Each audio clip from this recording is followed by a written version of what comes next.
Honor, the next call is reference number 1205, PDF page 1224.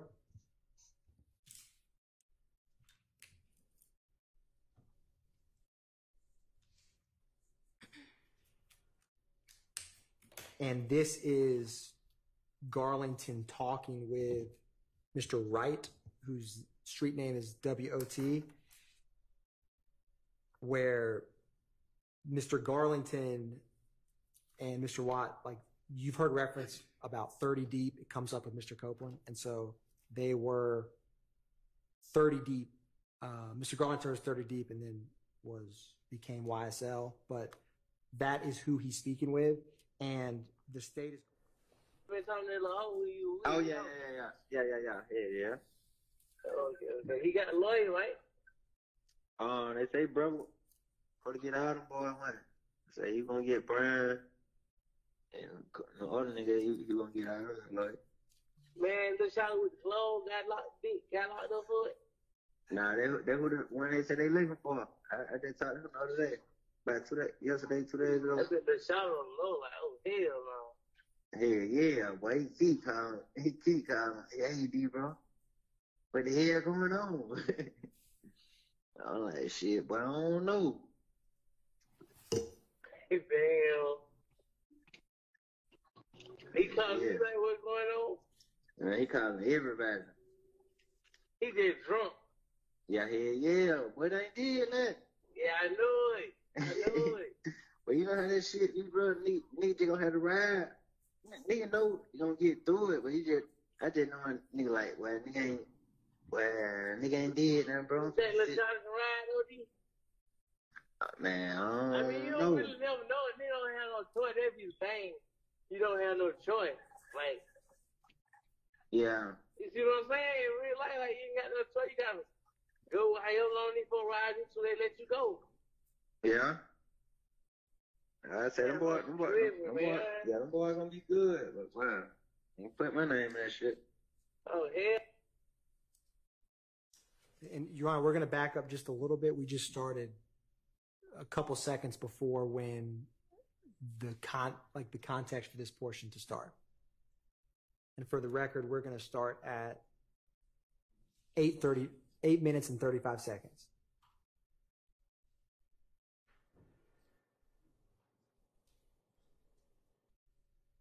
To the house tomorrow. Oh. She came by herself. Oh, okay. So she had came. Yeah, I had my phone on. I wanted to see the news and shit. Oh, okay. Yeah, what? Oh. He still been talking to that little hoe? Who? Who you with all that JJ first? When? I said, he still been talking to that little hoe. Who you with? Oh, yeah. Okay. He got a lawyer, right? They say, bro, for to get out of boy, man. Say you gonna get Brian, and the other nigga, he gonna get out of it, like. Man, the shot with the clothes got locked up for it. Nah, they who the one they said they looking for. I just talked to him the other day. Yesterday, 2 days ago. I said the shot on the low, like, oh, hell no. Hell yeah, boy, he keep calling. Hey, D, bro. What the hell going on? I'm like, shit, but I don't know. Hey, damn. He calling you like what's going on? Man, he calling everybody. He just drunk. Yeah, hell yeah. But I ain't did that. Yeah, I knew it. But you know how that shit, you brother nigga gonna have to ride. Nigga know you gonna get through it, but I just know a nigga like, well, nigga ain't did nothing, bro. That little shot can ride, OD? Man, I mean, you don't really never know. They don't have no choice. Every thing, you don't have no choice. Like, yeah. You see what I'm saying? In real life, like, you ain't got no choice. You gotta go however long these folks ride until they let you go. Yeah. I said, them boys gonna be good, but wow, you put my name in that shit. Oh, hell no, I'm dead. Oh.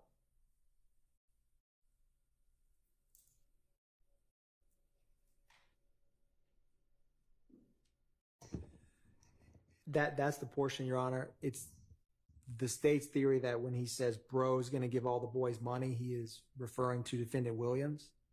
That's a common theme that the state has put forth argument on to the court. That's why the state wanted to include this in terms of when criminal street gang activity occurs, trying to further the conspiracy through that. That's a common argument the court's heard about the relevancy of that, Your Honor. All right. What about the rest of it? So, Your Honor, they when they mention Little Shorty got locked up for the clothes, Miles Farley, who was charged with, he's one of the individuals charged with Chanel Drink's murder. He had a clothing line like Keep America Slime. And so that when they say, this comes up a couple times in the wiretap, and it's going to come up kind of frequently because you're going to hear later about YFN and some Goodfellas, which is another street gang members, attacked Miles Farley when he was in the Fulton County Jail. But people reference him in terms of Little Shorty who sells the clothes. And so it shows familiarity with, and he was not on this date of March 22nd. I do not believe he was not arrested yet. And so that was the portions that the state, and then they say he's just going to have to ride, don't put my name in this. And at the time, of course, Mr. Garlington is not arrested either for this. And so we're going to get in a couple calls where he gets nervous when he hears about stuff on the news or they're worn out because when he's making these calls, he's obviously not incarcerated.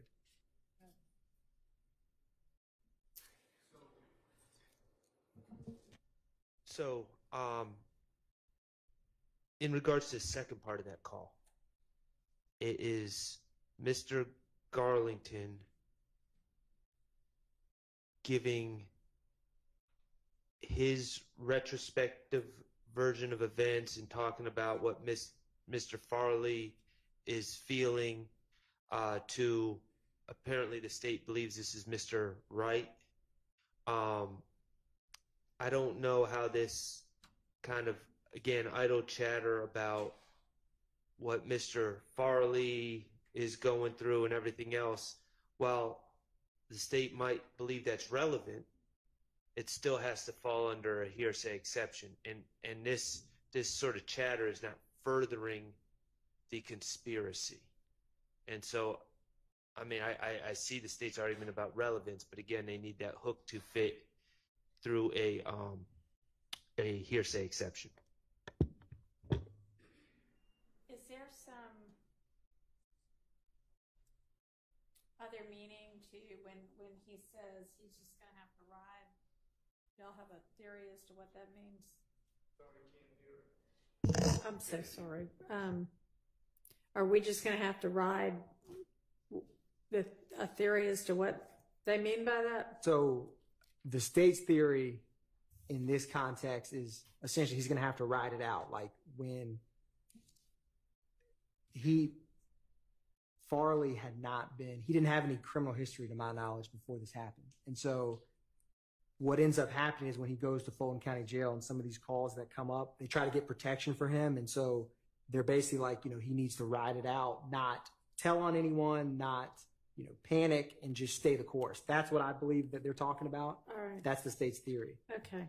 I mean, I would think, I thought that might be what the theory was, but I mean, that sounds like them still sort of, here's our plan for how we're going to handle this as we, the enterprise, go through it. Well, the way I hear it, Your Honor, respectfully, is that Garlington may opine like that's what Mr. Farley needs to do, but there's no directive or plan to convey that to Mr. Farley, as far as I can see in this call.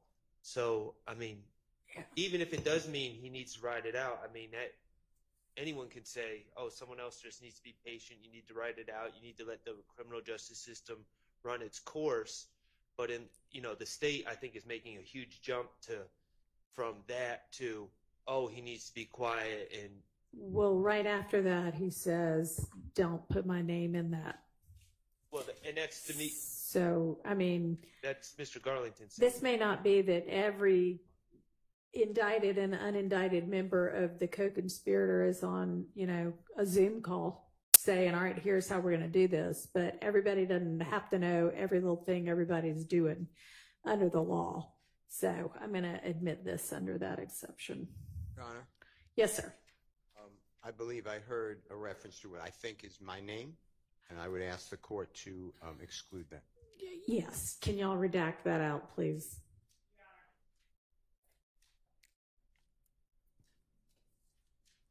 Yes. And of course, we'll do as the court instructs.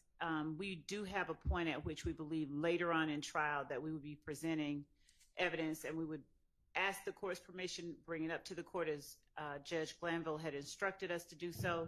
There will be a point where we believe it will become necessary to bring up the fact that there has been representation of multiple persons, or an attempt to provide representation for multiple persons in YSL. By Mr. Steele, he is correct that we were instructed not to bring up his name before we brought the issue before the court so that the court hears it.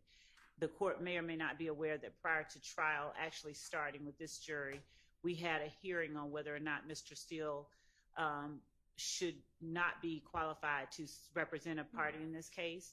The judge determined that there was not a conflict, but also noted that the case may be that the state has the right to present that evidence, but before we do, we have to bring it to the court's attention and litigate that issue. All right. Well, at this point, y'all haven't done that yet, so excise his name. Yes. And when do you expect to get to that point? Because this is, I believe, the second reference that we've had, there will be multiple times. We didn't want to bring it in,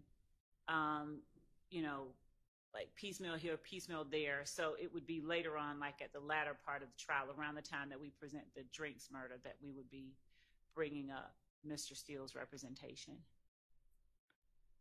If the court permit, we're going to bring it to the court's attention. Okay. So I don't know. Obviously, we'll need some more non-jury days at some point besides what we've had this week to sort out other issues that we know are on the horizon. But for right now, let's just take his name out. Yes, Your Honor. And let's leave his name out of that, no matter what my ultimate ruling is on why it might ultimately be relevant. All right? Yes. Okay.